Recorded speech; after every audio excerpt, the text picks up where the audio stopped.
Okay, so this is my first time eating trout. Yes, I baked it in the oven. I've heard it was good. You know, my dad, he's always talking about how good it is.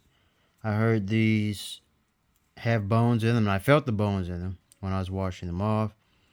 In terms of unique fish, I haven't really had too many. I had sea bass, and they used to sell those in Walmart. Yeah, Walmart sea bass. Ate those a few times. They don't sell them anymore. I guess they're all going extinct. Who knows? I had some tuna steaks. I don't know if I got the swordfish. I saw it at Whole Foods. I don't know if I ever ate that.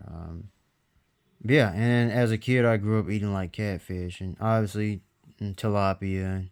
I had whiting fish, and not too many unique fish. I did so far. Sea bass and salmon are like my favorite. So let's test it. So this one is without season. You probably can't even see it. Your lighting is really bad. This is without seasoning. I'm just testing it. And this one is.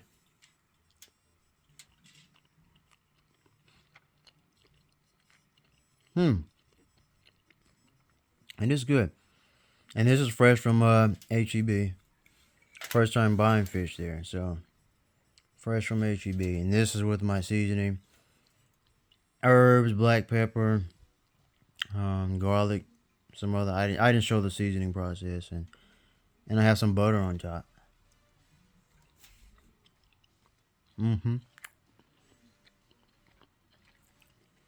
I like it, man.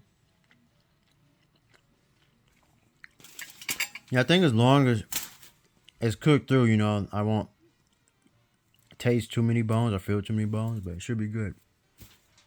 So I'm gonna watch episode 5 of Surreal Estate. I think it's season 3, episode 5 of Surreal Estate. I missed it yesterday. So there you go. First time eating. I know, like, not really recording my reaction, but just my thoughts. Like, yeah, it's good. Obviously, fish is not not the best. They're not all good. Not all the best. So this is good. Sea bass is good. Salmon is good. So those are my favorites so far. I like this. All right, see you. Yeah, it has a really interesting taste. I still think salmon, the skin on salmon tastes better. Maybe because I'm used to the salmon a little bit more. I don't know. But all right.